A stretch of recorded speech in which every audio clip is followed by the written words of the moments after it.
আসসালামু আলাইকুম প্রিয় দর্শক শ্রোতা, একজন মুসলিম হিসেবে আমাদের সকলেই হিজরি মাস সম্পর্কে ধারণা থাকাটা এটা দরকার।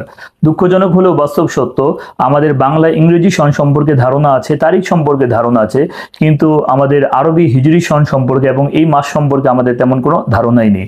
এই হিজরি সনটা কিভাবে আবিষ্কার হলো, এর আবিষ্কারক কে, এর ইতিহাস কি, এই সম্পর্কে যদি আপনার জানা না থাকে তাহলে আজকের এই ভিডিওটি আপনার জন্য।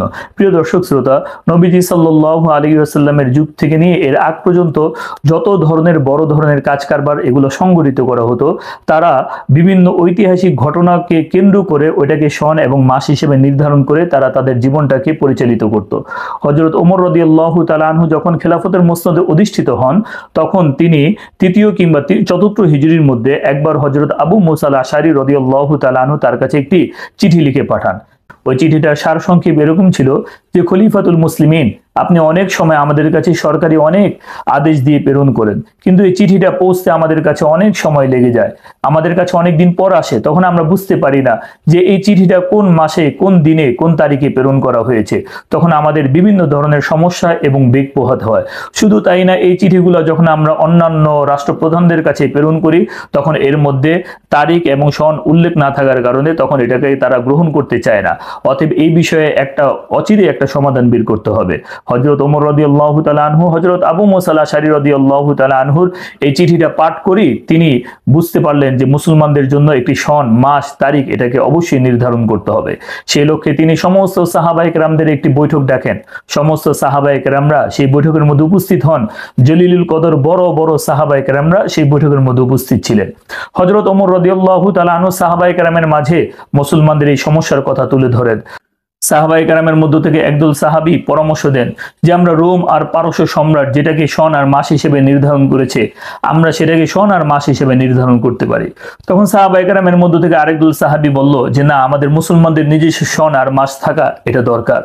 সাহাবায়ে কেরামের মধ্য থেকে আরেকদল সাহাবী বলল, হযরত ঈসা আলাইহিস সালাতু ওয়াস সালামের জন্মদিনকে কেন্দ্র করে যেরকম ভাবে ঈসাই সন শুরু হয়েছে, আমরাও নবীজি সাল্লাল্লাহু আলাইহি ওয়াসাল্লামের জন্মদিনকে কেন্দ্র করে আমরাও একটা নতুন সন শুরু করতে পারি।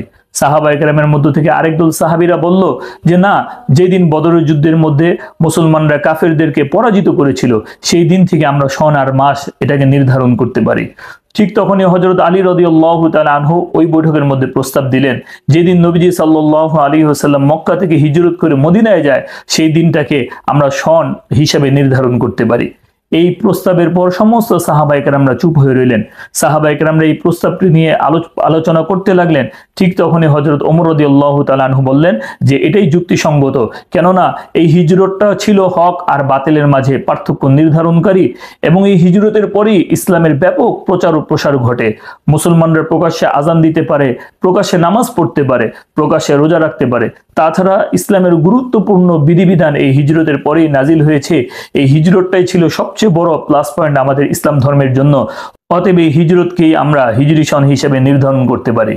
যেদিন নবীজি সাল্লাল্লাহু আলাইহি ওয়াসাল্লাম মক্কা থেকে হিজরত করে মদিনায় যান, সেই সময়টাকে মুসলমানদের জন্য হিজরি সন হিসেবে নির্ধারণ করা হয়। এখন মাস কোনটাকে সর্বপ্রথম মাস নির্ধারণ করবে, এটা নিয়ে অনেক আলাপ আলোচনা শুরু হয়ে যায়। তখন হযরত ওমর রাদিয়াল্লাহু তাআলা আনহু বলেন, আরবি মাসের মধ্য থেকে 4টি মাস হচ্ছে সম্মানিত: যুলকাদা, যুলহজ্জা, মুহররম আর রজব। যুলকাদা, যুলহজ্জা হচ্ছে হজের মাস।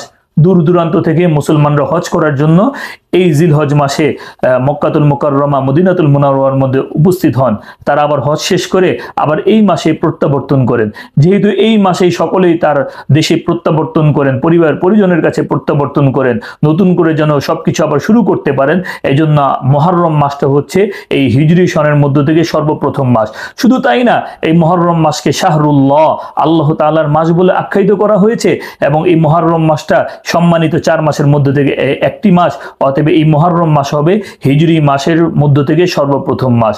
তখন এই বৈঠকের মধ্যেই নবীজি সাল্লাল্লাহু আলাইহি ওয়াসাল্লাম যেদিন হিজরত করেছিলেন, ওইটাকে সন নির্ধারণ করে হিজরি সন, এবং মুহররম মাসটাকে প্রথম মাস, আরবি প্রথম মাস নির্ধারণ করে দেওয়া হয়।